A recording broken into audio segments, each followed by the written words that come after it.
panel con estos magníficos profesores, magistrados, maestros, expertos en estos temas, que nos van a hablar de arbitrajes y contratos de distribución, porque los contratos de distribución sí que han generado controversias en materia arbitral y han dado lugar a debates muy, muy interesantes que vamos a escuchar con estos grandes profesores. Entonces los dejo en compañía de la doctora Sara Agudelo, que es nuestra moderadora. Doctora Sara. Muchas gracias, doctor Juan Pablo. Bueno, muy buenos días para todos. En primer lugar, y en nombre de todos los panelistas, muchísimas gracias al doctor Juan Pablo Cárdenas y al Comité Colombiano de Arbitraje por la invitación. Bienvenidos entonces al panel de el arbitraje y los contratos de distribución nacionales e internacionales.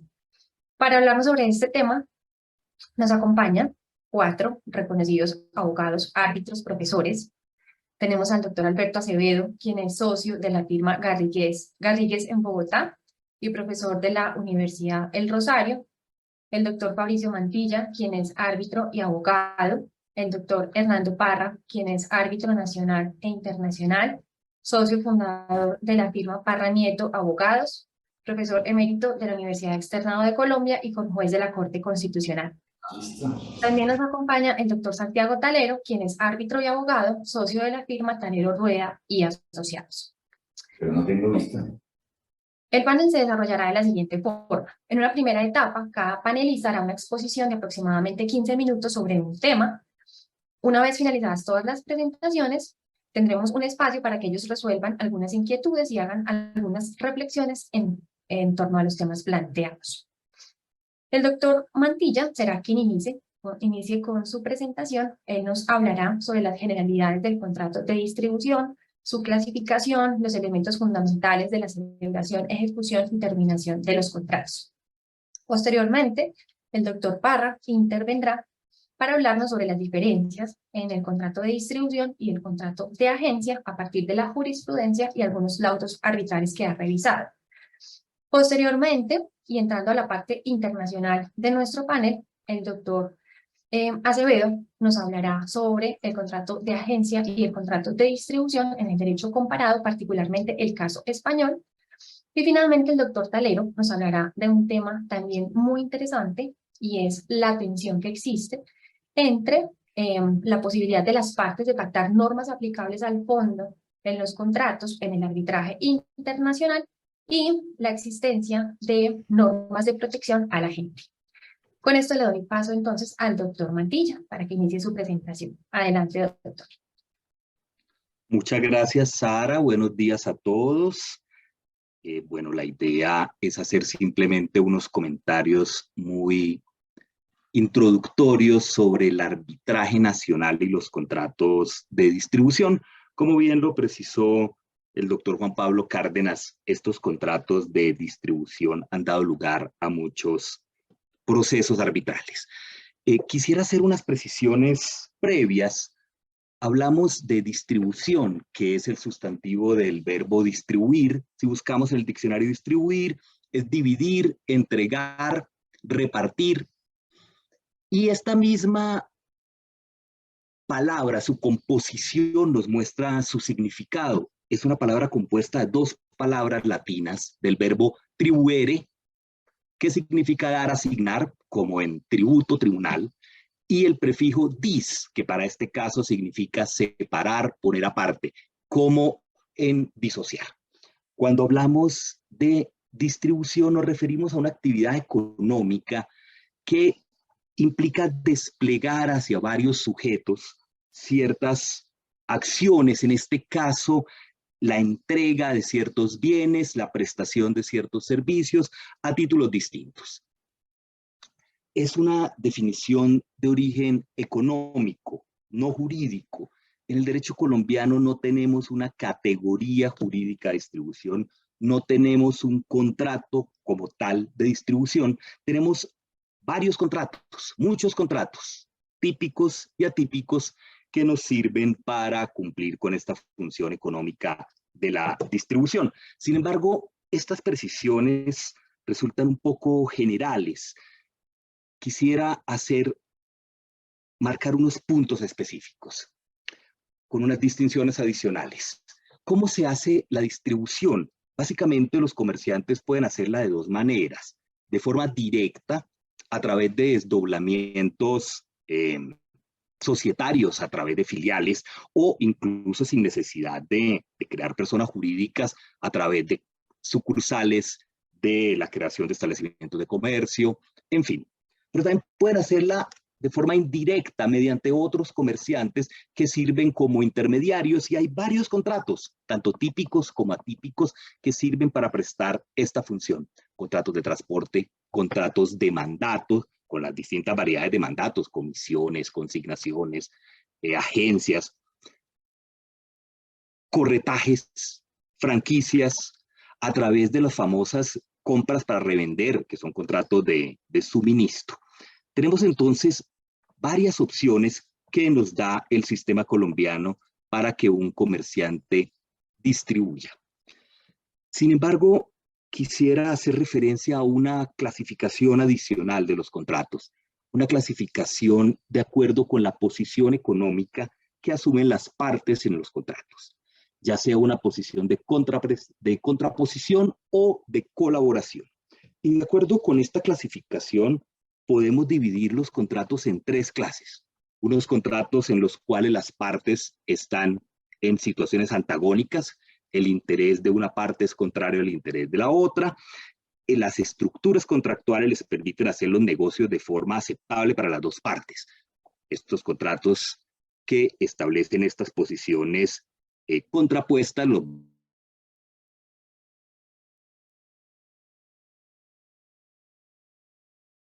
son estos contratos que los podemos llamar contratos de intercambio.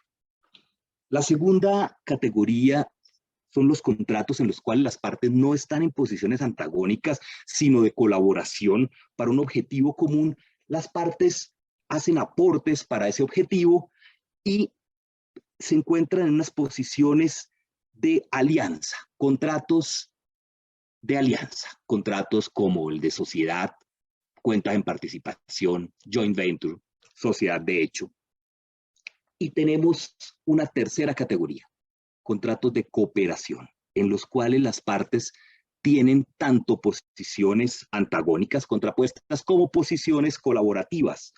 Y vemos que en buena medida los contratos de distribución, en los cuales se establecen redes de distribución más o menos estables, tienen estas características. Hay muchos contratos de cooperación, contratos como el mandato de interés común, franquicia, contrato de edición, de consignación. Y volvamos a los contratos de distribución. Cuando las partes tienen como objetivo la creación de un mercado para distribuir, para comercializar distintos productos a través de un empresario que se sirve de un intermediario, vemos que estos contratos parecen tener esta estructura mixta, tanto intereses contrapuestos como colaborativos. Vemos que el intermediario recibe una remuneración puntual por sus servicios, pero además de eso, el intermediario participa en la creación y el desarrollo de un mercado, y tanto el intermediario como el empresario hacen aportes para la creación de ese mercado, mercado que los va a beneficiar, cuyo desarrollo los va a beneficiar a los dos. Contrato de cooperación. Estos contratos de distribución tienen estas características de cooperación. La pregunta es, ¿para qué hacer esta clasificación de los contratos de distribución como una estructura de cooperación? Las clasificaciones no son ni verdaderas ni falsas, son más o menos útiles. ¿Cuál es la utilidad de considerar los contratos de distribución como unos contratos de cooperación? Y básicamente sirve para ordenar y explicar las soluciones que se han adoptado en los distintos tribunales arbitrales recientes respecto de estos contratos. Y quisiera hacer unos comentarios sobre la celebración y luego la ejecución y la terminación de los contratos.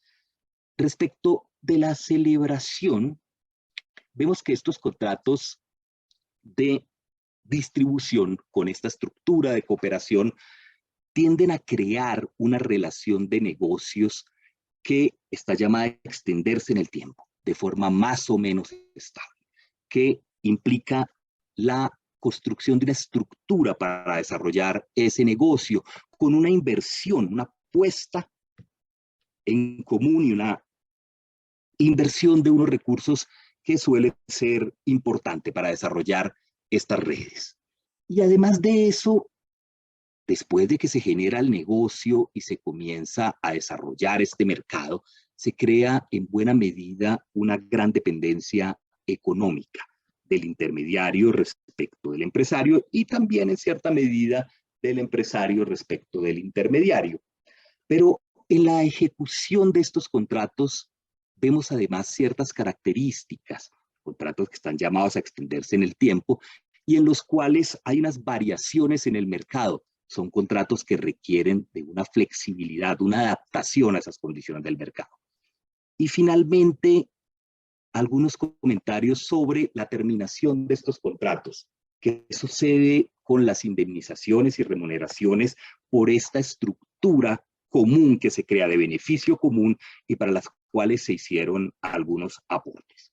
Voy entonces, de manera muy puntual, a desarrollar en una primera parte la celebración de los contratos y en una segunda parte la ejecución de los contratos. Respecto de la celebración de los contratos, haré algunos comentarios sobre algunos laudos recientes y sobre cómo han manejado estos aspectos teniendo en cuenta su estructura de cooperación. Principalmente me voy a referir a unos contratos de distribución en materia de telefonía celular. No voy a abordar el tema de la calificación de los contratos, si son de agencia o si no son de agencia. Este tema lo va a desarrollar el doctor Hernando Parra con mucha más precisión. Respecto de la celebración de estos contratos, en estos contratos de estos arbitrajes que vamos a mencionar, se suelen incluir ciertas cláusulas que regulan esta operación durante muchos años, que son contratos que se celebran en principio por adhesión, con un margen de negociación por parte del intermediario, un margen muy pequeño. Son contratos tipo, más o menos el mismo empresario utiliza los mismos modelos de contratos para todos sus distribuidores. Y en los procesos viene a controvertirse la validez de estas cláusulas, ya sea por nulidad, por ineficacia, por considerar las cláusulas abusivas. En estos arbitrajes, más o menos, los argumentos son los mismos, hacen referencia a una preponderancia económica del empresario, a una posición de dominio. Además de eso, utilizan la terminología en las demandas, la terminología del Estatuto del Consumidor y hablan de un desequilibrio. Básicamente hay tres normas fundamentales del derecho de los contratos colombianos que están en cuestión. Son el artículo 16 del Código Civil respecto de la libertad que tienen las partes de estipular las cláusulas que quieran hasta los límites del orden público y las buenas costumbres. El artículo 1602 del Código Civil que habla de la obligatoriedad de lo que las partes han estipulado. Y el artículo 1498 del Código Civil que a veces se pierde de vista y en mi opinión es de los más importantes. Y es el que establece la conmutatividad subjetiva, el equilibrio subjetivo. El equilibrio de las prestaciones es el equilibrio de las partes que las vieron, las miraron como equivalentes. Sin embargo, respecto de estos contratos hay unos límites. Básicamente pueden pactar las cláusulas que quieran hasta los límites del orden público. Si traemos a colación los fallos de la Corte Suprema de Justicia de 24 de junio de 2016 y de 9 de noviembre de 2017, con ponencia del doctor Loza, que sostienen que las prestaciones del artículo 1324 en materia de agencia no se pueden excluir previamente, sino solo cuando se han causado, se consideran de orden público, por ende las cláusulas que están llamadas a excluir estas prestaciones o que establecen condiciones para reclamarlas, plazos, que en la práctica impiden que se reclamen, son consideradas inválidas. Otras cláusulas, como las del pago anticipado, cláusulas que excluyen ciertas obligaciones, ciertas cláusulas que limitan la responsabilidad en algunos aspectos o que distribuyen ciertos costos, son consideradas válidas. 3 laudos. El laudo de medios directos de comunicación contra Concel de 2 de julio de 2020. El laudo de Son 3 contra Concel de 4 de diciembre de 2020 y el laudo de Celcom contra Concel de 1 de junio de 2020. Se pronunciaron respecto de la validez de las cláusulas, más o menos con la tendencia que acabamos de mencionar. Del primero, del de medios directos, al último, el del Celcom, se ve una tendencia. Del primero, una tendencia menor a considerar inválidas las cláusulas, y del último, una mayor tendencia a considerar inválidas las cláusulas. Hay que resaltar que actualmente hay unos fallos del Tribunal Superior del Distrito de Bogotá que se inclinan por considerar que estos contratos no se pueden calificar como agencia, por un lado, y por otro lado, considerar que estas cláusulas son, en principio, todas válidas. Estos comentarios respecto de la celebración, respecto de la ejecución. Dijimos que son contratos que están llamados a regular una actividad económica que se extiende en el tiempo y que van cambiando las condiciones del mercado. Por ende, son contratos que requieren una flexibilidad y que se vayan adaptando a estos cambios. Quisiera traer a colación un laudo que versó sobre un contrato de obra, no un contrato de distribución, pero que tiene una solución muy clara respecto de las cláusulas de modificación unilateral, que es el laudo de Tecnitanques contra Ocensa, un laudo de 7 de abril de 2021 que precisa con total claridad que son válidas las cláusulas que permiten a una de las partes modificar unilateralmente el contrato.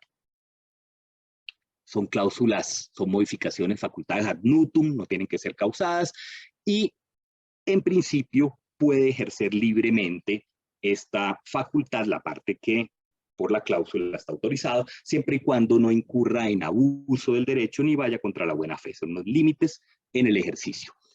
A fortiori, para los contratos de distribución que tienen una gran dimensión temporal, que están llamados a extenderse en el tiempo para regular ciertas relaciones con un mercado que tiene cambios, estas cláusulas a fortiori son cláusulas válidas.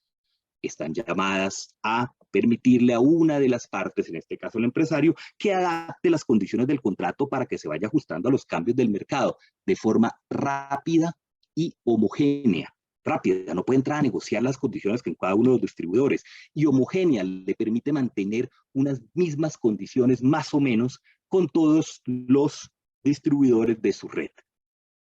Obviamente hay unos límites para el ejercicio que lo haga sin abuso y sin ir en contra de los postulados de la buena fe. En los casos de distribución de telefonía celular, respecto de la modificación unilateral por parte del empresario en lo concerniente a tarifas y cambios de condiciones, que fueron reduciendo el margen de ganancia de los intermediarios, margen de ganancia respecto de los costos que había asumido para la infraestructura durante todos los años de desarrollo del mercado. El laudo de medios directos de comunicación contra Concel consideró que las cláusulas eran válidas, pero que en la fase final de la ejecución del contrato había habido un abuso en el ejercicio de la facultad.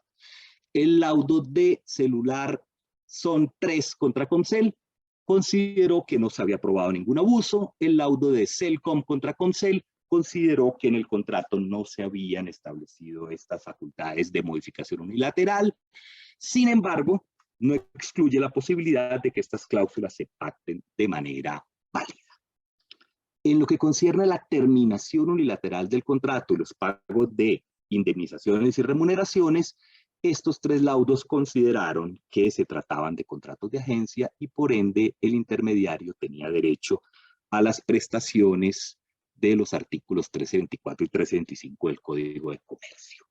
Cosa distinta parece ser la tendencia del Tribunal Superior del Distrito de Bogotá con unos fallos recientes donde considera que no se tratan de contratos de agencia y que además de eso tampoco el intermediario tiene derecho a una indemnización especial por esos aportes que hizo para crear una infraestructura de la cual se benefician tanto el intermediario como el empresario. En este mismo sentido, el laudo célebre de distribuidora Los Coches de la Sabana contra General Motors Colmotores de 13 de agosto de 2016 consideró que no se trataba de un contrato de agencia, sino un contrato de concesión atípico, y que el concesionario al cual se habían terminado el contrato tampoco tenía derecho a una remuneración, una compensación especial por esos aportes para la infraestructura de la cual se iba a beneficiar el empresario. El doctor Alberto Acevedo en su conferencia nos hará unos comentarios muy interesantes sobre el derecho comparado, cómo en ciertas jurisdicciones, cómo se condenan a pagos de ciertas indemnizaciones por estas inversiones en la infraestructura. Comentarios que vale la pena tenerlos presentes junto con lo que decidió la Corte Suprema de Justicia Sala Civil en su fallo de 13 de mayo de 2014, en el famoso caso del contrato de distribución, un suministro para la distribución de cigarrillos. Bueno, hasta ahí los comentarios preliminares que tenía para hacerles hoy, y ya estos temas van a ser desarrollados de suficiencia por mis colegas de panel. Muchísimas gracias. Muchas gracias, doctor Mantilla. Ahora entonces le doy la palabra al doctor Parra para que nos hable de las diferencias entre el contrato de distribución y el contrato de agencia. Adelante, doctor. Bueno, muchas gracias, Sara. Muy buenos días para todas y todos. Primero, un reconocimiento al Comité Colombiano de Arbitraje por esta invitación y especialmente al doctor Juan Pablo Cárdenas. Recibo entonces la antorcha de parte del doctor Mantilla después de esa magnífica exposición doctrinaria para decirles que nuestra contribución en el tema que me correspondió será la de establecer cómo se puede determinar, cómo se puede proponer una prueba ácida para saber realmente qué es un contrato de distribución y cómo ha contribuido el arbitraje y también la jurisprudencia naturalmente a definir exactamente cuándo podemos estar frente a una relación negocial de este tipo. El problema empieza por la teoría general del negocio jurídico. El doctor Mantilla ya en su magnífica exposición nos ha enseñado cómo existen discusiones acerca de cuál es la verdadera naturaleza del contrato de distribución.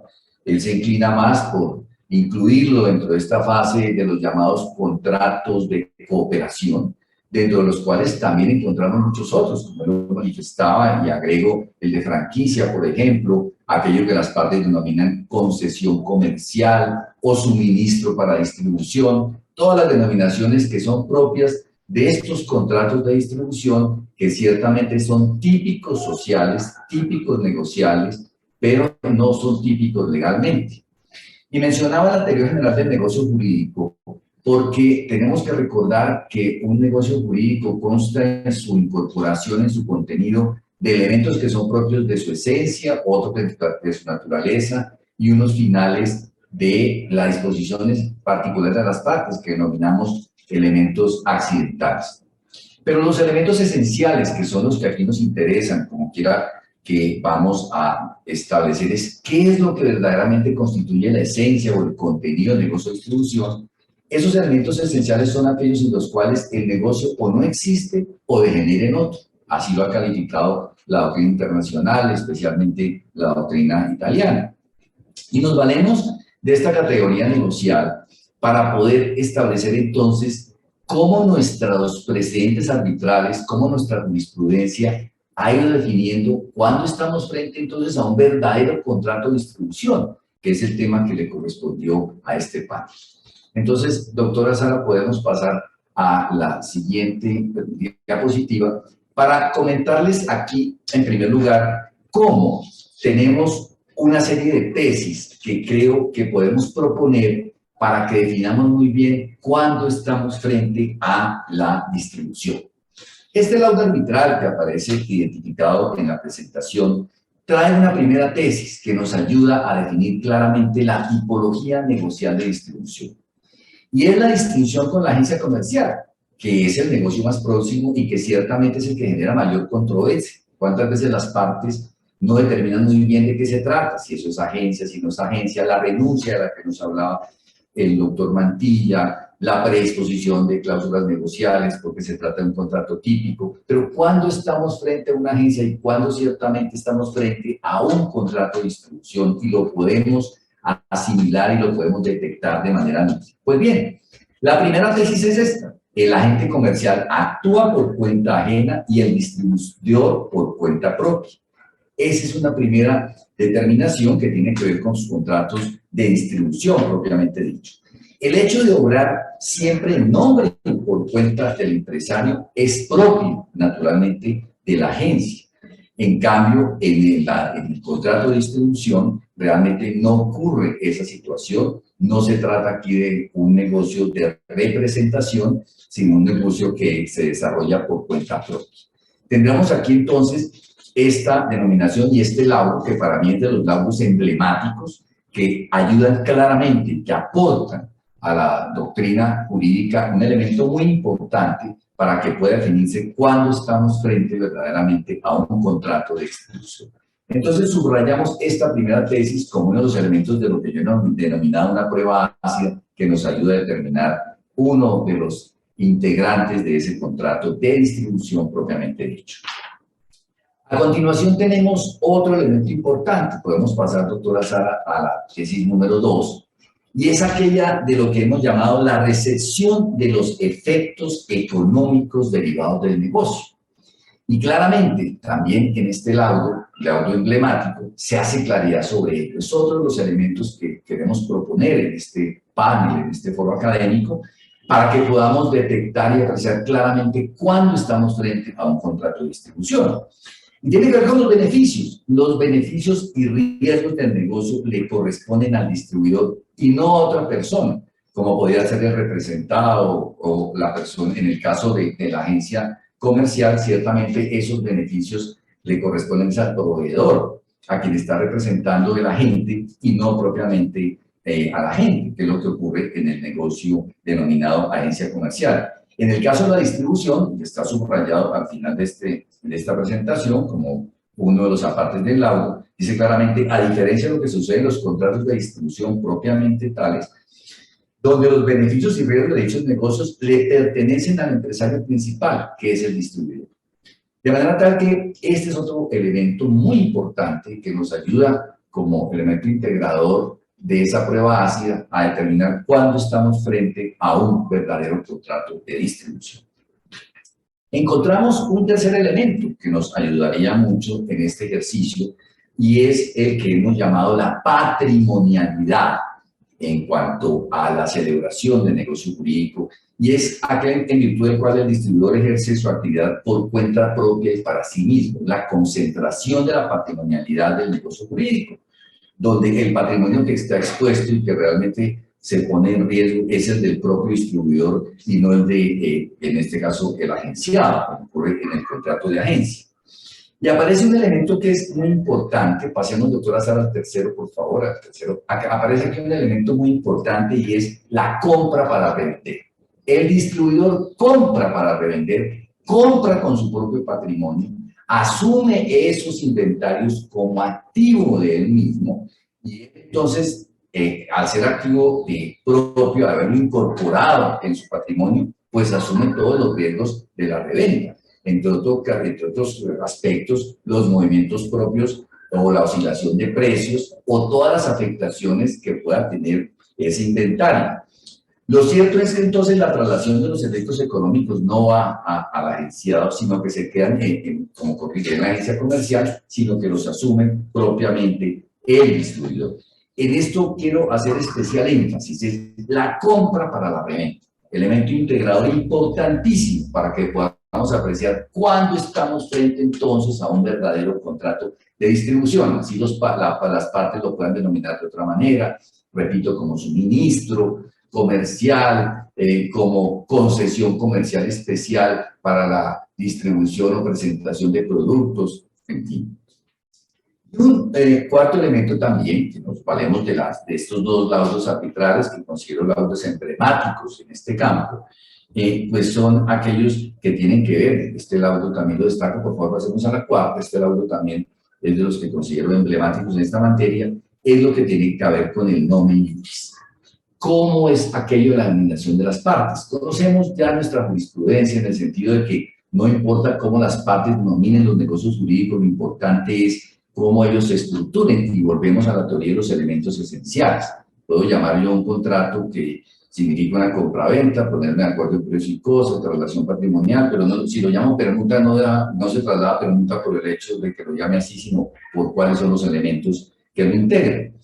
En este caso, el laudo hace relación a ese tema precisamente, no se limita al nomen juris, y viene el tema de la interpretación. El doctor Mantilla hacía referencia a artículos importantísimos del Código Civil, que no podemos echar de menos, y aquí también sigo esa misma línea para invocar el artículo 1618 de nuestro Código Civil, que establece que siempre habrá que atenerse en la interpretación de los contratos a la verdadera intención de las partes más que a lo literal de las palabras. Y miren ustedes cómo en este laudo hay algo muy importante, y es que las precisiones y las estipulaciones de las partes que concentran las verdaderas prestaciones de las partes nos ayudan a determinar de qué clase de negocio se trata. En este caso, el contrato le prohibía al distribuidor que actuara como representante del proveedor por cuenta de este. Entonces, ese es un elemento naturalmente propio de la agencia, de suerte que nos ayuda a excluir precisamente unos elementos que no es del contrato de distribución, sino que es de otro contrato, como en este caso sería el de la agencia comercial. De manera tal que este aspecto particular, este tema que nos pone en relevancia el contrato, el laudo que estamos analizando, pues pone de presente un elemento adicional para poder determinar cuándo estamos frente a un contrato de verdadera distribución.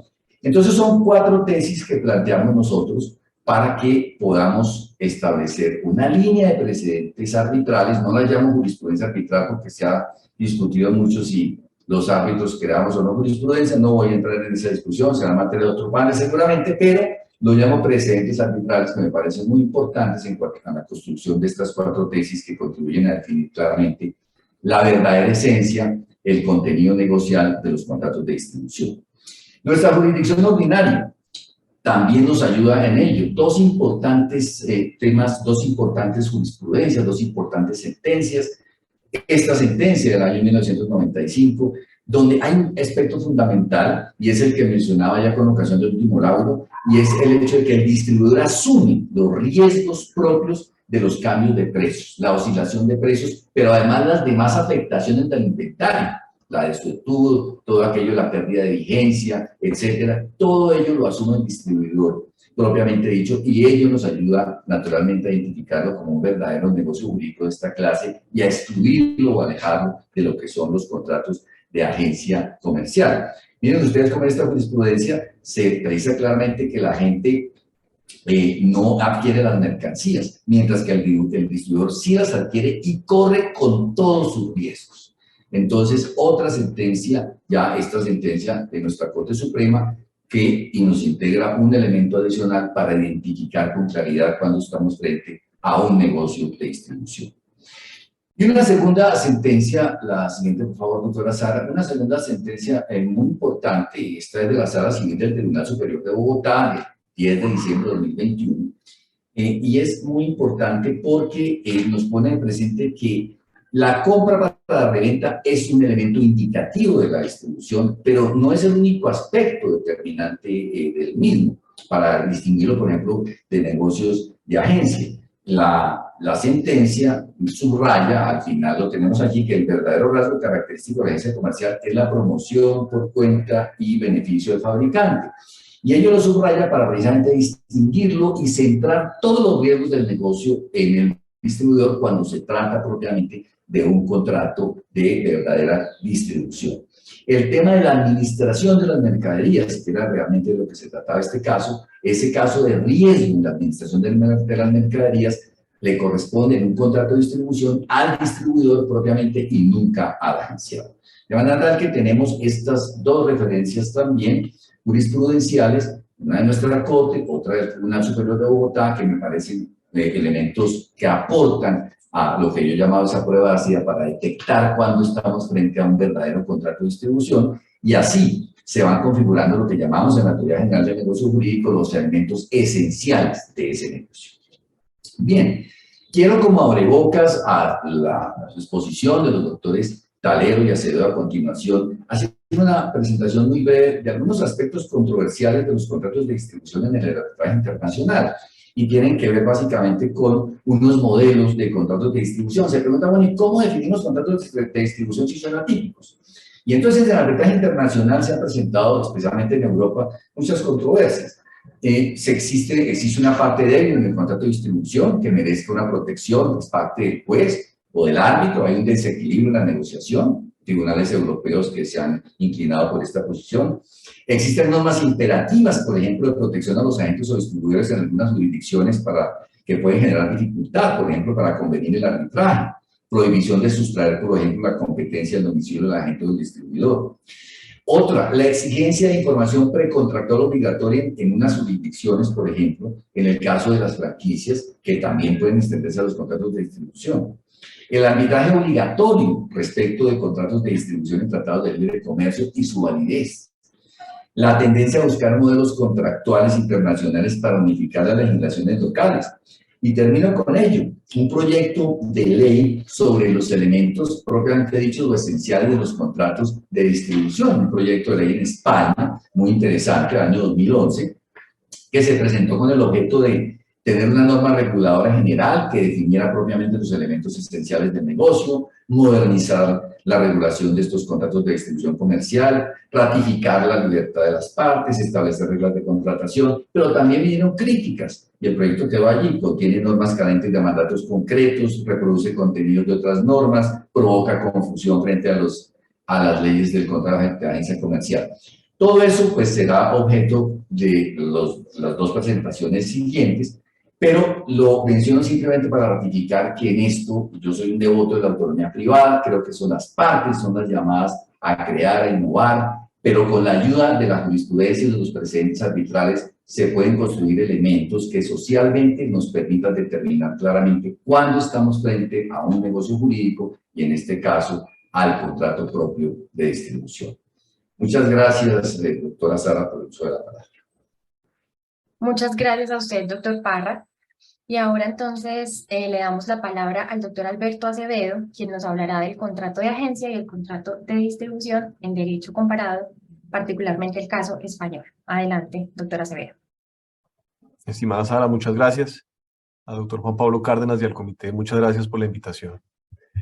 Bien, como señala Sara, un poco cuando hacíamos la organización de este evento, nos parecía interesante traer un poco el derecho comparado para efectos de analizar casos similares al colombiano donde el contrato de agencia y sus disposiciones con la terminación del contrato y su comparación con otros como la distribución, pues ha generado tanto conflicto. Y en ese orden de ideas queríamos pues observar otras jurisdicciones donde pudieran haber situaciones similares, de tal suerte que viéramos y hiciéramos un análisis comparativo de cómo se han resuelto estas mismas situaciones en otras latitudes.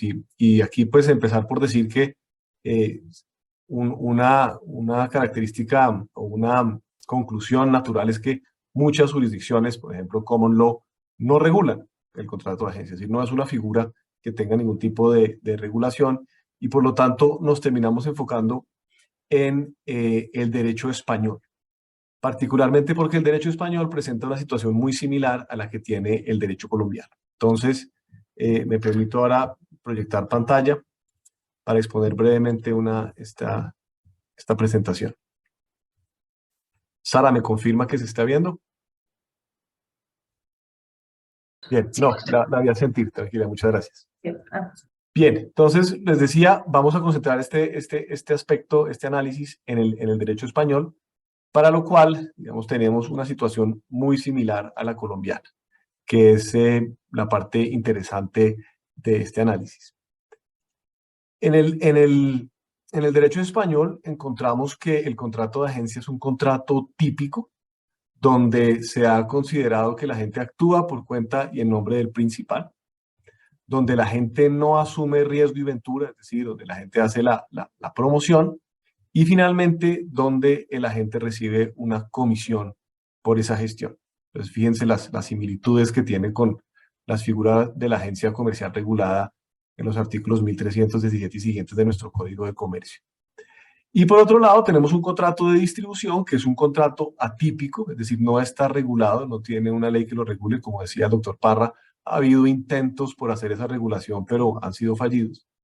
Y en ese contexto, la jurisprudencia española ha establecido que se trata de un contrato a través del cual una persona actúa bajo su propia cuenta y riesgo, donde el distribuidor sí asume el riesgo de ventura, es decir, la comercialización y la reventa, compra para revender y en tal condición recibe un margen, una diferencia y así es remunerado por la gestión adelantada.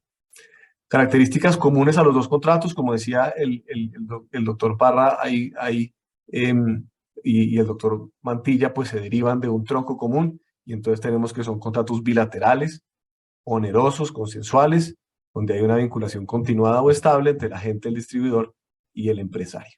Entonces noten que hay unas similitudes bastante evidentes con lo que sucede en nuestro sistema. Un contrato típico, otro contrato atípico, con unas características muy similares en torno a la aproximación a la problemática. Entonces, ¿qué pasa en el derecho español? Tenemos una ley, que es la Ley 12 de 1992, que es la ley sobre el contrato de agencia, que en adelante, pues para efectos de la presentación, vamos a referirnos a ella como la LCA. Esta transpone una directiva de la Unión Europea, donde efectivamente recoge la regulación allí propuesta, con algunos aspectos importantes que quisiera destacar.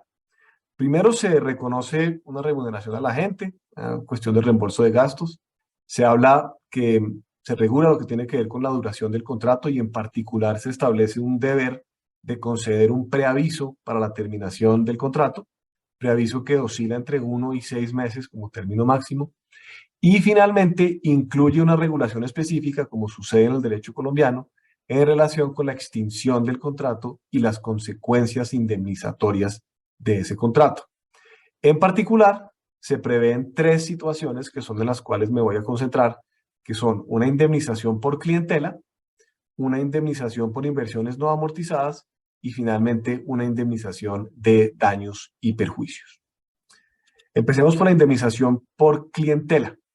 Entonces, noten que en este caso estamos hablando, o sea, considerada una retribución que se le paga a la gente por la actuación de promoción, lo cual ha llevado a incrementar la clientela o la operación del principal y le va a representar ventajas futuras a ese empresario.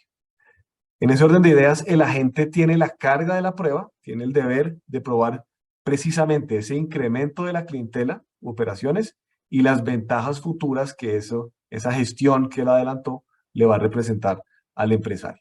En ese caso, si se presentan esos elementos, pues se tendrá derecho a la indemnización por clientela. La misma ley impone un valor máximo o un máximo a lo que puede acceder el agente a esta indemnización, que sería el promedio anual de las remuneraciones percibidas durante los últimos 5 años. Finalmente, aquí está esta indemnización, ha hecho la jurisprudencia española, que tiene que moderarse en función de los criterios de la duración del contrato y, por ejemplo, la existencia de pactos de exclusividad que podrían afectar aún más el derecho de la gente a cometer otras actividades. Entonces, tenemos una primera consecuencia a la extinción de la terminación del contrato, que sería la indemnización por clientela, a la cual tiene derecho el agente. Un segundo supuesto también regulado en la ley del contrato de agencia español es la indemnización por inversiones no amortizadas. El doctor Fabricio hacía alusión a esto en otros laudos o situaciones que han pasado en Colombia, y allá precisamente se regula lo que sucede con las inversiones no amortizadas. El fundamento, como decimos acá, es la imposibilidad de amortizar las inversiones específicas por la terminación, extinción anticipada del contrato. Y por tal, se busca resarcir a la gente ante esas situaciones, ante esos pagos o ante esas inversiones que hizo que no pudo amortizar. Ahora, la ley hace una aclaración, dice que esta indemnización procede, como es lógico, cuando el principal o el comerciante termina unilateralmente el contrato que tenía una duración indefinida. Es decir, es una terminación anticipada y unilateral del contrato, y en ese supuesto, además, ese agente tuvo que haber realizado unas inversiones que no logró amortizar. Entonces, vemos ahí al final esa sentencia del Tribunal Supremo que dice que son gastos de inversión o adecuación pendientes de amortización que se han realizado en virtud de instrucciones del cliente, siempre la resolución no permita su amortización. Yo creo que es una situación bastante clara, muy atada a la equidad, y se hizo unas inversiones por cuenta de este contrato y el contrato se termina sin que tales inversiones sean amortizadas, que la gente tiene derecho a ese pago. Y el tercer supuesto que regula la ley comercial, la ley del contrato de agencia, es la indemnización de daños y perjuicios por incumplimiento en el preaviso. Como explicaba al inicio, se regula, pues se entiende que el contrato de agencia en España como en Colombia es un contrato de duración, un contrato que requiere estabilidad y que como tal tiene que darse un preaviso previo a su terminación. En este caso, si no se da el preaviso, si no se respeta el preaviso, no hay una consecuencia en la ley sobre cómo se lleva a cabo esta indemnización, como si sucedería en los otros supuestos que comenté, y por lo tanto se ha establecido que tiene que seguirse las reglas generales de los daños y los perjuicios. Y allá, al igual que acá, pues tendrá que cumplirse con los 3 requisitos propios de la responsabilidad, que será acreditar el incumplimiento de la parte, acreditar el daño que esto genera, la consecuencia negativa que esto le genera en su patrimonio, y finalmente la relación de causalidad entre el incumplimiento y el daño. Aquí también la carga de la prueba está en cabeza del agente. Aquí, por ejemplo, unos daños que podrían pensarse que son indemnizables bajo este concepto podría ser, por ejemplo, una situación en la cual por la terminación sin el preaviso el agente tiene que acudir a despidos, tiene que liberar a su personal o hacer algo de ese estilo, lo cual implica un costo. Allí, por ejemplo, esa sería una situación que bajo el paraguas de los daños y perjuicios podría recuperarse en el contexto de la terminación del contrato de la agencia, sin el preaviso que exige la ley o que se ha pactado entre las partes. Entonces, digamos que es una regulación bastante clara, que muy similar a la colombiana, que plantea 3 situaciones de indemnización frente a situaciones de terminación del contrato de agencia. Ahora, como les decía al principio, tenemos entonces la situación del contrato de distribución. Y el contrato de distribución en España es un contrato atípico, no está regulado, no tiene una normativa especial. Y en ese orden de ideas, lo que ha sucedido es que se han presentado conflictos asociados a la terminación del contrato de distribución, y la pregunta que se ha planteado los jueces españoles es ¿qué normativa o qué aplico en este contexto cuando se presentan estas situaciones? Y la regla general pues es sin duda autonomía de la voluntad, es decir, lo pactado por las partes, y lo que voy a explicar a continuación es más que todo situaciones en las cuales ese pacto estaba ausente y por lo tanto se aplican otras situaciones o se acude a otros mecanismos que puedan resultar en una decisión frente a estos aspectos. Aquí, antes de continuar, también resaltar que ha habido varios esfuerzos en España por regular el contrato de distribución. Como decía el doctor Parra, incluso el más reciente fue uno el año pasado que también fracasó, que no pudo ser aceptado, pues no fue promulgado, y como tal no hay una regulación, pero todos estos esfuerzos y proyectos que se han hecho han sido importantes porque han llevado a algunos criterios que vamos a ver más adelante, que han llevado también a reconocimientos de indemnizaciones. Entonces, lo primero que se plantea el Tribunal Supremo español es: ¿puedo aplicar analógicamente las normas del contrato de agencia a los contratos de distribución y a su terminación? Y digamos que la jurisprudencia, con cierta ambigüedad, dice que sí, pero lo dice, y fíjense como dice la sentencia del 10 de julio, siempre y cuando exista verdaderamente una identidad de razón, base y fundamento de la aplicación del método analógico. Es decir, efectivamente reconoce que aplica la analogía, pero que tienen que darse esta identidad de razón, base y fundamento. Y ya vamos a ver esa aplicación, qué efectos prácticos tiene.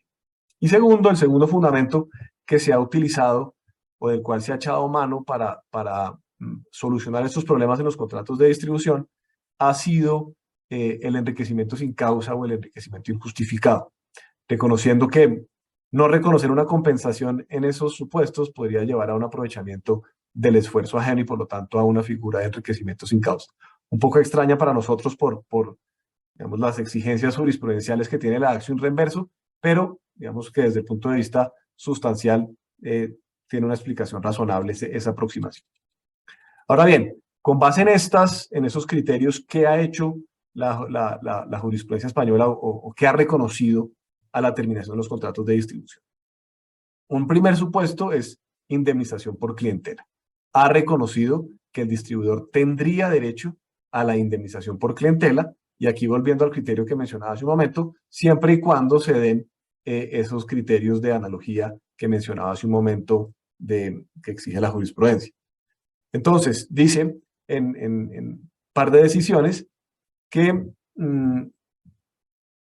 su aplicación podría darse a contratos como concesión, distribución y similares, y que debe haber esa identidad de razón, esto es la creación de clientela y su existencia generada por quien solicita la indemnización, que resulte del aprovechamiento para el principal. Es decir, si se cumple con el supuesto de la norma, lo que quiere la norma en este contexto, también habría lugar a ese reconocimiento, y efectivamente se ha dado ese reconocimiento en terminación de contratos de distribución, ¿no? Cuando se ha generado esa clientela y un aprovechamiento a futuro de esa clientela por parte del empresario. Aquí un poco hago eco de lo que decía Fabricio, que se han presentado casos similares en Colombia, digamos, con esta discusión, con resultados disímiles. El segundo supuesto, indemnizaciones por inversiones no amortizadas. Es que la jurisprudencia aquí ha sido cambiante, pero también se sigue el mismo criterio analógico, de que si se dan los mismos supuestos, que si no hay un acuerdo entre las partes, y se dan los mismos supuestos de acreditación de la concurrencia de los requisitos de la ley de agencia, pues podría haber un reconocimiento de esas indemnizaciones por inversiones no amortizadas.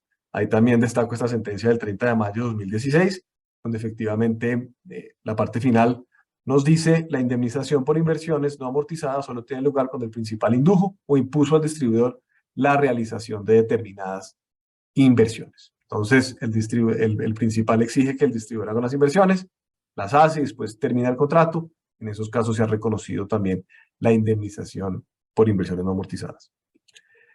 El tercer caso en el cual se ha reconocido indemnizaciones en el contrato, a la terminación del contrato de distribución, es por la figura del stock sobrante o el inventario sobrante. También figura que venía regulada por la norma o el proyecto de ley que se quería sacar en torno a los contratos de distribución, que se entiende como norma en suspensión, pero que contempla la obligación del proveedor de adquirir al distribuidor las mercancías. En este caso, sin perjuicio o en ausencia de un pacto entre las partes, la jurisprudencia española ha considerado que, como un principio, como una exigencia derivado de la buena fe, podría caber o cabría el reconocimiento de este tipo de indemnizaciones por inventario o stock sobrante, stock que le queda al distribuidor a la terminación del contrato. Y fíjense lo que dice en esta sentencia del 19 de mayo, precisamente invocando el principio integrador o la finalidad integradora del principio de la buena fe, que dice que con arreglo a ella, debe concluirse que la distribuidora viene legitimada para exigir a la concedente el pago del stock de producto conexo a la ejecución que venía efectuándose del contrato de distribución. Entonces vemos además el reconocimiento de una indemnización adicional o diferente al contrato de agencia, precisamente frente a este concepto, a este supuesto del stock sobrante.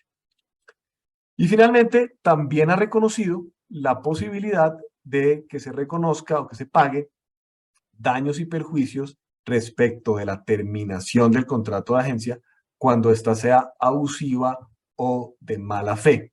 Y concretamente se han mencionado, digamos, dos supuestos. Uno, cuando el contrato termina sin otorgar un preaviso, no se respeta el preaviso, se considera que esto va en contra de la buena fe contractual y de la lealtad y se tiene que entonces pagar.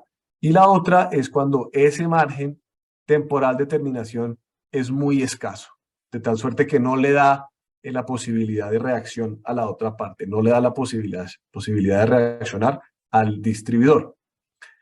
De nuevo, aquí el fundamento, igual que el pasado, es la buena fe, si ya no es un tema de aplicación analógica, sino la buena fe, y aplica igual en general la regla de daños y perjuicios, en los cuales tendrá que acreditarse todos los elementos propios de la responsabilidad. Entonces, en conclusión, vemos que tenemos una situación donde tenemos un contrato atípico, pero que a través de figuras como la analogía o el principio de la buena fe, a la terminación de ese contrato de distribución se le reconocen al distribuidor ciertos indemnizaciones que en otras circunstancias, si no fuera, pues, digamos, si fuera un contrato atípico, no se le reconocería. Entonces, es interesante esta aproximación que ha tenido el derecho español frente a esta situación, donde, digamos, ha tomado una posición un poco diferente a la que ha sucedido en el derecho colombiano. Ahora, quisiera parar de compartirles y hacer una reflexión final, y es que varios de estas sentencias judiciales que se han dado en el contexto español han sido el resultado de terminaciones de contratos de concesión, es decir, distribución de vehículos, contratos de concesión que uno podría, pues, entender como otro tipo de contrato, otra modalidad de contrato dentro de los que destacaba el doctor Fabricio al principio de la exposición.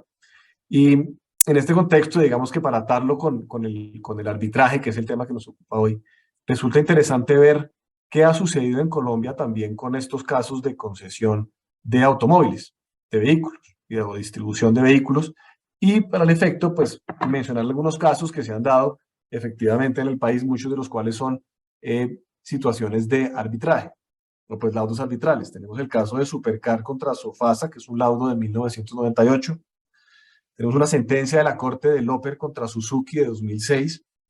Hay un laudo que es una subdistribución de vehículos, que es Inversiones 3R Limitada contra Parra, Arango y CIA de 2010.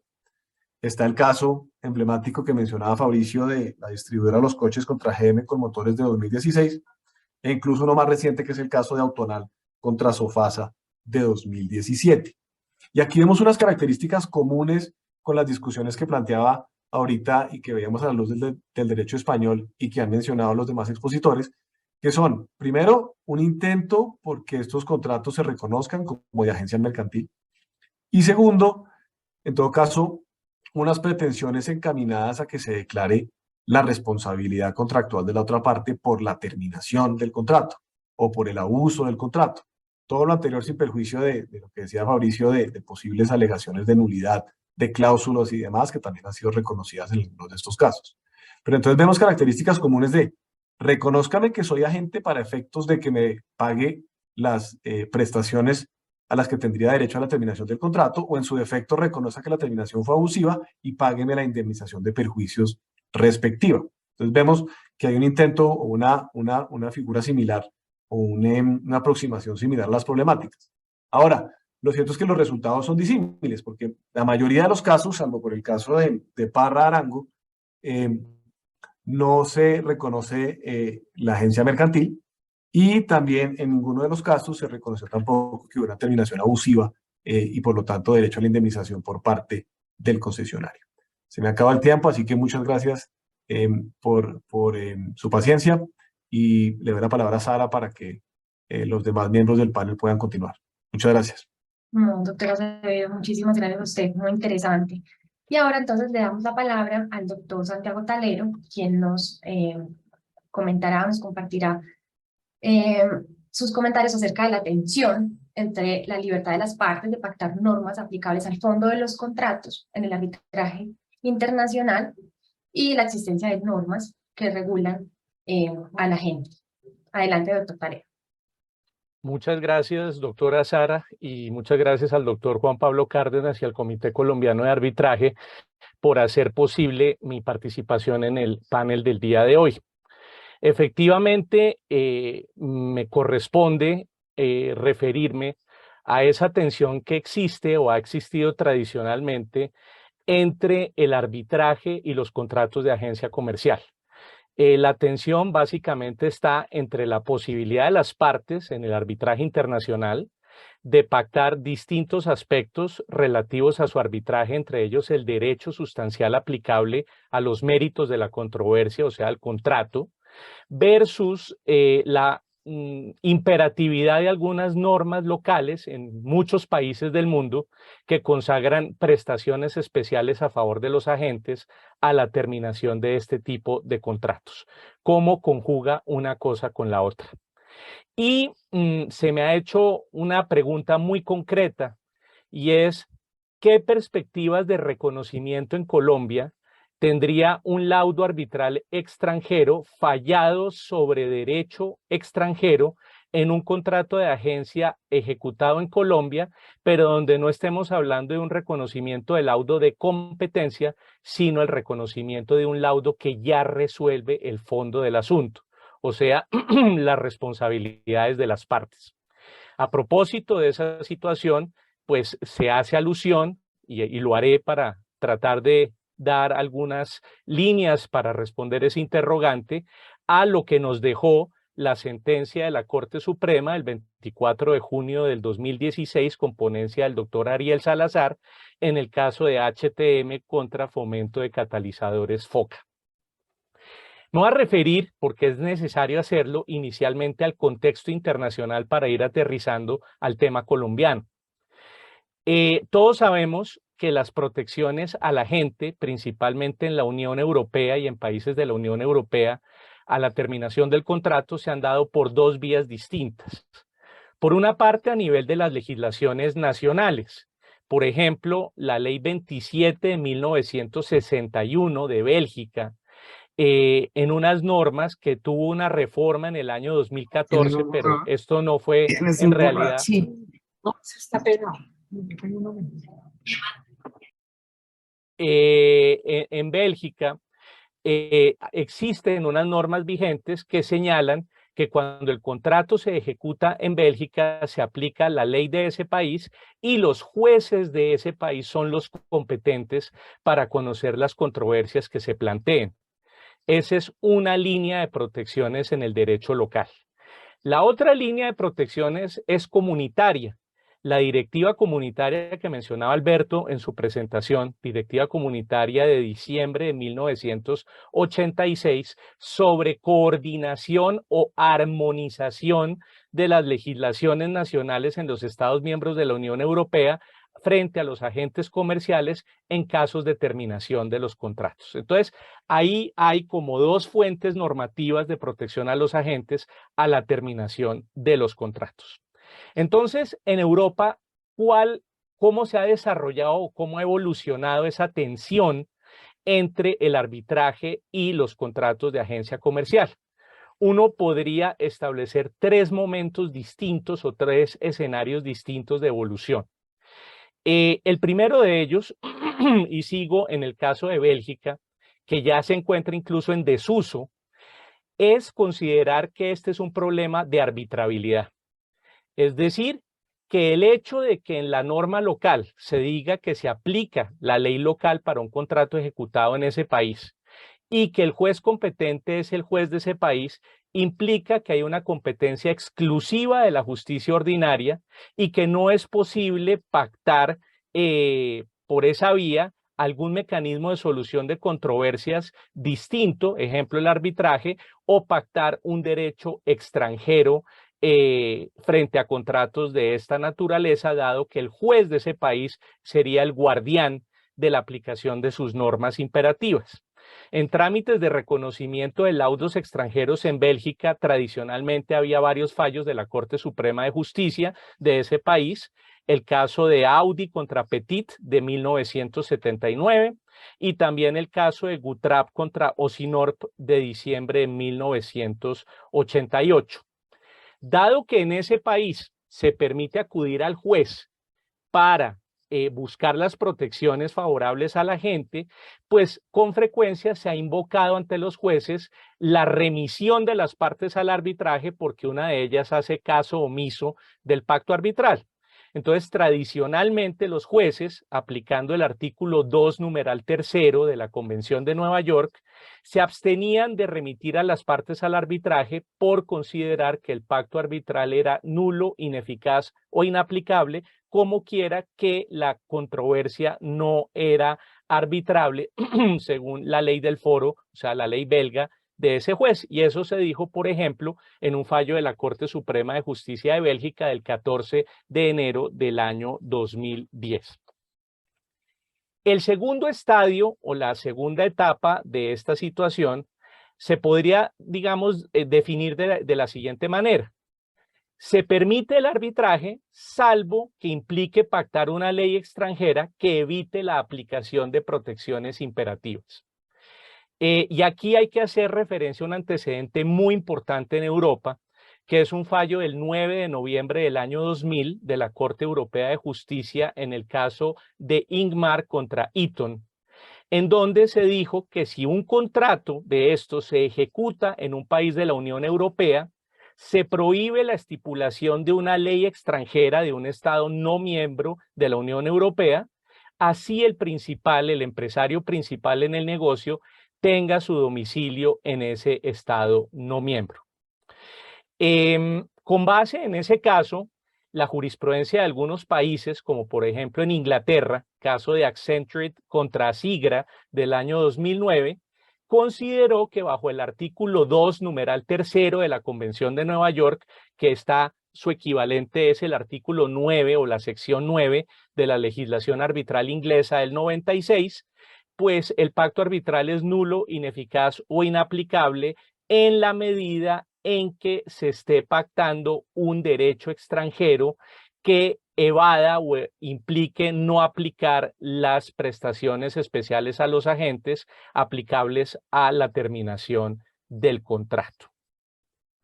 Y llegamos, si se quiere, a la situación actual en Europa, que tiene alguna semejanza con la situación en Colombia que voy a abordar. Y es que se ha considerado con razón que el problema de la agencia y del arbitraje no es un problema de arbitrabilidad, ni es un problema del derecho sustancial aplicable, sino más bien se permite el arbitraje y en caso de reconocimiento del laudo en un país de la Unión Europea, el juez europeo, bajo la causal de orden público prevista en la Convención de Nueva York, verifica si ese laudo ha violado o no ha violado el orden público de su respectivo país. Esta situación empezó a ser reconocida recientemente en países como Bélgica, valga la repetición, a raíz de la ampliación, por ejemplo, de la noción de arbitrabilidad con la reforma al Código Judicial de ese país del año 2013 que regula el arbitraje, y por ende, digamos, se ha avanzado en ese sentido. Tres precisiones antes de aterrizar en Colombia. La primera, para entender las diferencias, la primera, la Directiva Comunitaria Europea, que no tenemos aquí sobre esa materia, pues se refiere a la integración o armonización de leyes nacionales en esta materia de agencia. En Colombia no lo tenemos.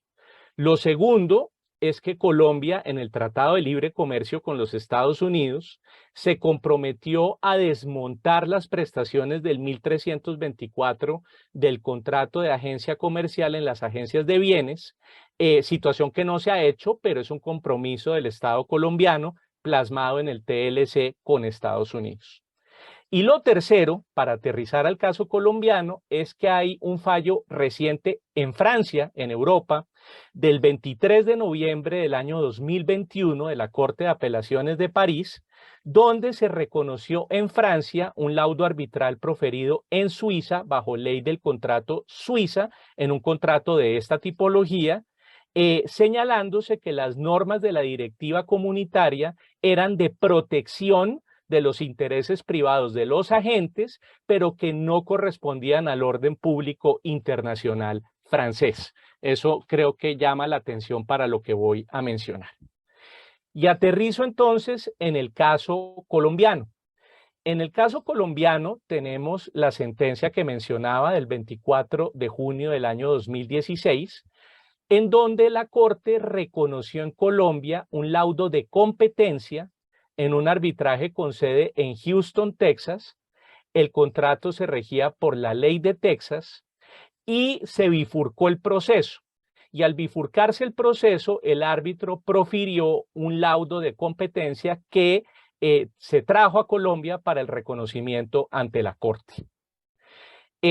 Una de las partes, la que se opuso al reconocimiento, alegó la falta de arbitrabilidad de la controversia. Esa fue su alegación. Y la Corte sostuvo en ese fallo básicamente tres cosas que llaman la atención para resolver el interrogante que se me hizo para el panel. Lo primero es que el reconocimiento de ese laudo de competencia no violaría ni el orden público internacional procesal, ni el orden público internacional sustantivo de Colombia, según la Corte, por no comprometer intereses que fueran más allá de los intereses particulares de los contratantes. Esa fue una de las precisiones que hizo la Corte. La segunda es que al distinguir el orden público interno del orden público internacional, la Corte habló del orden público interno de protección, es decir, el aplicable a los agentes comerciales, que va a tono con esta posición más reciente de la Corte de Apelaciones de París, diciendo este es un orden público interno de protección sectorial, valga la redundancia, de este sector de la actividad económica, y solamente el orden público de dirección, que compromete intereses colectivos, sería susceptible de entrar en la categoría de orden público internacional. Esa es una precisión adicional que hace la Corte. Y tercero, dice, en Colombia, como todos sabemos, el artículo 1328 del Código de Comercio dice que los contratos de agencia ejecutados en Colombia se rigen por la ley colombiana y que cualquier estipulación en contrario se entiende por no escrita, que es una norma que se debe conjugar con las prestaciones del 1324 y que busca que las partes no evadan o no impidan la aplicación de estas protecciones especiales a la terminación del negocio. Entonces, dice la Corte, y esto creo que es importante para el interrogante que les mencioné, dice esta norma no aplica a un contexto internacional que en todo caso prevalecerá sobre las consideraciones de orden público local a las que he hecho alusión en este rato. Eso dice la Corte en ese fallo. Entonces entro en el tema. ¿Qué pasa con un laudo ya no de competencia, sino un laudo de fondo que busque su reconocimiento en Colombia, en un contrato ejecutado en Colombia, bajo derecho extranjero, y por ejemplo que ese laudo acepte la renuncia anticipada a la indemnización equitativa prevista en el artículo 1324 del Código de Comercio, que como todos sabemos, el grueso de la jurisprudencia ha sostenido que esa prestación no es renunciable anticipadamente, porque si se renuncia se estaría condonando el dolo o la culpa grave futuras. Los lineamientos que ha dado la Corte en el fallo de 2016, desde mi punto de vista, permitirían vaticinar, con un pequeño disclaimer que voy a hacer adelante, vaticinar que la Corte reconocería en Colombia un laudo de fondo proferido al amparo de un derecho extranjero en un contrato de agencia de estas características. Sin embargo, hay algo que me llama la atención y que quiero compartir con todos ustedes. Cuando uno revisa los fallos de la Corte, por ejemplo, del 27 de julio del 2011 en el caso de Ross Energy, reconocimiento del laudo extranjero en Colombia, y otros posteriores que retoman ese fallo, se dice a manera de obiter dicta, colateral al sentido de las decisiones, que, por ejemplo, el orden público internacional sustantivo de Colombia involucra la prohibición de actuar, actuar de mala fe y el abuso del derecho. Si uno ata estos cabos con el tema de la condonación del dolo futuro, tratándose de la indemnización equitativa, o eventualmente con hipótesis donde se trate de estructurar un fraude a la ley, en el caso concreto, podríamos eventualmente, y según las circunstancias del caso, trasegar un poco por ese camino obiter del orden público internacional que ha expuesto la Corte. Sin embargo, reitero, creo que la posición, entre comillas, más segura sería pensar que la Corte reconocería un laudo de estas características de fondo en Colombia. Y lo último, ya para terminar, es que en estos casos, al igual que en otros, como el derecho de la competencia, que curiosamente han tenido un desarrollo muy parecido en la tensión entre arbitraje y la materia, la práctica internacional hoy en día discute si en los trámites de reconocimiento el juez de reconocimiento debe hacer un examen minimalista o maximalista del laudo. Y tratándose del derecho colombiano, me atrevería a decir que la Corte, bajo sus tesis anteriores, haría un análisis minimalista donde quizás simplemente verificaría si los árbitros consideraron o tuvieron en cuenta la tensión existente con las normas colombianas. De este modo, pues termino rápidamente mi presentación y les agradezco a todos por su paciencia. Doctor Talero, muchísimas gracias. Bueno, pidiendo disculpas a todos por habernos ya pasado del tiempo, vamos a abordar de manera rápida y corta la segunda parte del panel que teníamos prevista, con unas preguntas para los panelistas. Entonces, empezaría por preguntarle al doctor Mantilla. Usted ha mencionado que el contrato de distribución se refiere a un concepto económico. Usted lo cataloga como en un concepto económico, pero la jurisprudencia colombiana lo presenta como un contrato atípico. ¿Usted podría, por favor, precisarnos ese planteamiento? Gracias, Sara. Sí, hay fallos de la jurisprudencia colombiana y parte de la doctrina habla del contrato de distribución como si fuera una categoría de contrato atípico. Por ejemplo, el fallo que ya hemos mencionado de 13 de mayo de 2014 de la Corte Suprema, el caso de distribución de cigarrillos, habla de un contrato atípico de distribución, de compra para reventa de cigarrillos. Pero si nosotros miramos el artículo 968 del Código de Comercio que define el suministro, de forma muy amplia, ese contrato es un contrato de suministro. El suministro es el contrato por el cual una parte se obliga, a cambio de una contraprestación, a cumplir a favor de otra en forma independiente prestaciones periódicas o continuadas de cosas o servicios. Es una definición muy amplia y ahí termina clasificándose ese contrato. Yo creo que esto es un rezago de una situación que se presentó en el 96 con la ley 256 que derogó los artículos 975 y 976 del Código de Comercio por razones de competencia, la libre competencia, donde se hacía mención expresa al suministro para distribuir, pero el hecho de que se hubieran derogado esos dos artículos no quiere decir que el contrato de suministro en el derecho colombiano, como está definido en el 968, no comprenda esas situaciones como la del caso de la distribución de cigarrillos. Yo creo realmente que tenemos unas categorías, el mismo contrato de agencia está estructurado de forma muy amplia, con lenguaje muy vago, que entran a comprender y donde se pueden clasificar muchísimas de estas situaciones de distribución. Muchas gracias, doctor Mantilla. Doctor Parra, en relación con las decisiones judiciales y los laudos arbitrales que nos ha presentado y con lo que usted pues ha podido analizar sobre el tema, ¿considera usted que tal vez exista algún incentivo para pactar el arbitraje en los contratos de distribución y en los contratos de agencia? ¿O qué piensa usted pues analizando como los fallos judiciales, los fallos arbitrales? Claro que sí, considero, Sara, que sí existe un incentivo, básicamente porque se trata precisamente de contratos atípicos. Y existe para ello, pues, una serie de circunstancias que nos invitarían a pactar el arbitraje en estos contratos de distribución. Un punto preliminar es que se ha decantado ya mucho en los presentes arbitrales el tema. Creo que hemos recorrido un campo importante tanto a nivel nacional como internacional. Y ello pues es un activo muy importante del arbitraje que estimularía su aplicación.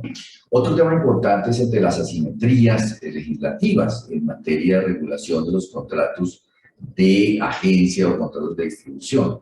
Ello lo facilita mucho precisamente también la aplicación del arbitraje. Termino diciendo que de lo único que hay que tener cuidado es, a mi juicio, de las cláusulas obligatorias de arbitraje, de esas imposiciones de arbitraje que a veces se hacen, y esto ocurre, por ejemplo, en algunos contratos de tratados de libre comercio, porque en varias jurisdicciones han sido descalificadas esas cláusulas, inclusive en el Tribunal Constitucional Español, en un pronunciamiento el año 2017 descalificó esa práctica, de manera tal que es el cuidado al que tenemos, digamos, a tener presente, un cuidado que tener presente para que no se desvirtúe la aplicación del arbitraje, que, reitero, lo considero muy propicio para esta clase de negocios. Muchas gracias, doctor Parra. Doctor Acevedo, ¿usted qué considera que podría tomarse para el caso colombiano de esos elementos que nos ha presentado del contrato de agencia y del contrato de distribución en el caso español? ¿Qué piensa usted? Sara, gracias. Pues yo creo que una de las enseñanzas o digamos de las ideas que se pueden tomar es considerar que pueden presentarse situaciones en contratos de distribución o contratos que no sean de agencia mercantil que efectivamente pueden ser merecedoras o, digamos, dignas de indemnización. Digamos, obviamente toca ver esto caso a caso, pero se ven situaciones en las cuales, por ejemplo, hay una generación de clientela, una apertura de un mercado o incluso inversiones no amortizadas, que la aproximación de la justicia española es interesante en cuanto a que implica un reconocimiento dándole un sustento de analogía o de buena fe, pero creo que eso es una reflexión válida en torno a muchos de estos resultados que se han dado en el derecho colombiano. Por supuesto, cada caso es individual y particular y tiene sus vicisitudes, pero rescataría eso. Me parece que es una aproximación interesante a la problemática que genera la terminación de este tipo de contratos. Muchas gracias, doctor Acevedo. Doctor Talero, ¿cuáles considera usted que son las implicaciones positivas y negativas del fallo que nos expuso, tanto para el arbitraje internacional en Colombia como para el contrato de agencia?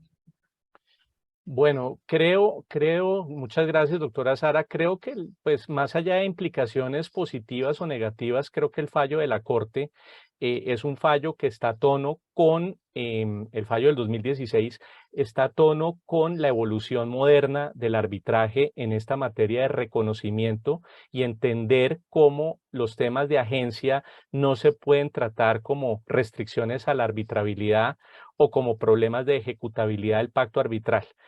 Pero si usted me permite, quiero hacer un comentario sobre la renunciabilidad de la cesantía comercial.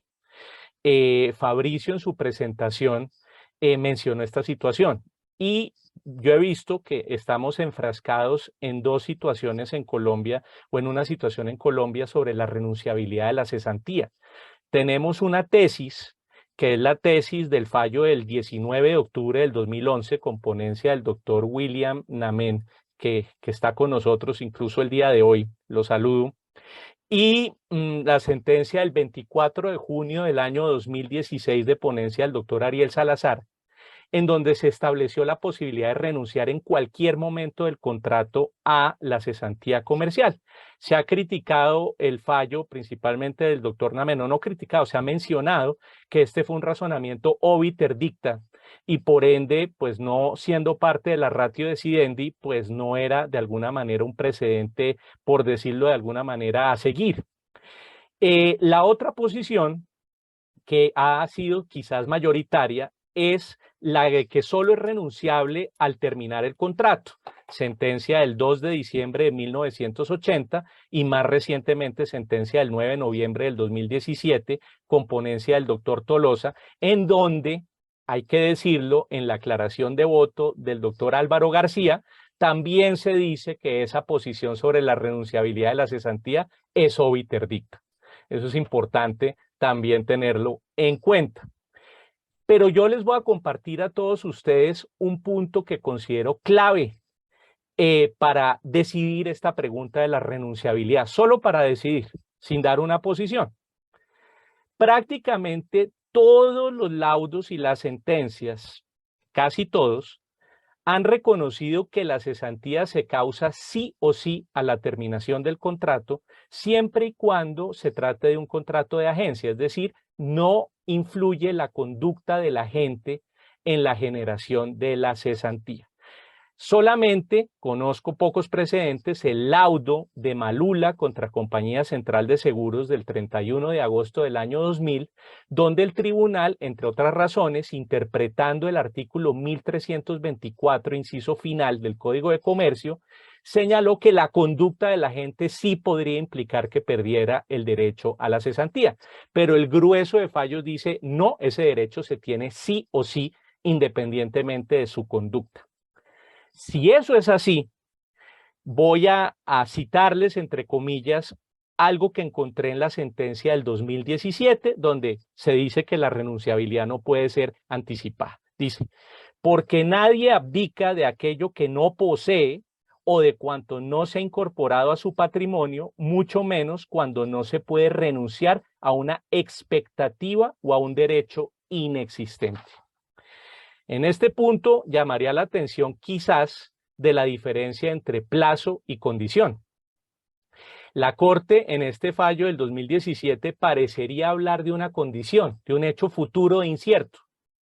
Pero si uno mira el criterio que les mencioné, de se causa sí o sí, independientemente de la conducta de la gente a la terminación del contrato, pues casi que estaríamos en el terreno del plazo. Es decir, algo que se sabe que va a ocurrir, que es la terminación del contrato, solamente que el plazo es determinado, determinable o indeterminado. Y en esa medida cobraría quizás más fuerza una de las dos posiciones que acabo de mencionar. Y para terminar, doctora Sara, y qué pena con todos ustedes la paciencia, tenemos el fallo del 28 de febrero del año 2005 de la Corte del caso de Curtiembres Búfalo, donde la Corte reconoció que la cesantía se podía amortizar durante la vida del contrato. Si estuviéramos hablando de un derecho inexistente, de un alia, de algo que no se sabe que va a suceder, pues la amortización progresiva de la cesantía podría no tener esa lógica y se ha reconocido que esto también es posible. Entonces, en esa medida quería aportarles a todos unos comentarios muy sencillos sobre qué podría pasar en un futuro con el tema de la renunciabilidad de la cesantía, utilizando como punto de análisis el hecho de que la gran mayoría de los fallos y de los laudos arbitrales, salvo unos pocos, mencioné uno, han señalado que la conducta de la gente no influye en la generación de la cesantía, lo cual acerca la situación a un plazo más que a una condición. Eso era lo que les quería mencionar. Gracias. Disculpe, qué pena, yo me tomo la palabra un segundito, estoy completamente de acuerdo con lo que dice Santiago, una precisión más respecto de la posibilidad de renunciar con la sentencia, con la ponencia del doctor Tolosa. Santiago tiene toda la razón, pero yo creo que la confusión de la Corte va aún más allá, está confundiendo el nacimiento de las obligaciones con el contrato. Nuestro sistema dice las obligaciones nacen con el contrato, con la exigibilidad de las obligaciones. Cuando se celebra el contrato nacen las obligaciones, que sean exigibles después con ciertas condiciones o con ciertos plazos es otra cosa, pero creo que la confusión de la Corte va al nacimiento mismo de las obligaciones. Bueno, muchísimas gracias entonces, doctores. Muchísimas gracias también a los asistentes por haberse quedado hasta este momento. Doctor Juan Pablo, muchas gracias y nos disculpará, por favor, habernos tomado un poquito más de tiempo. No. Muchas gracias a todos por sus brillantes e interesantes intervenciones que generan nuevas perspectivas. Estoy seguro que muchos de los que participan en este congreso tendrían también muchas ideas y preguntas que hacer, pero ya lo avanzado del tiempo no permite avanzar en nuevos cuestionamientos, nuevos comentarios. Muchas gracias. Que tengan un buen almuerzo. Nos vemos a las 2 de la tarde nuevamente. Permítanme un segundo. Y ya les llegó el link a todos los inscritos al que deben conectarse para la sesión de la tarde. Entonces busquen en su correo electrónico que ya hay un nuevo vínculo. Muchas gracias y nos vemos por la tarde. Muchas gracias, hasta luego. Muchas gracias, que estén bien.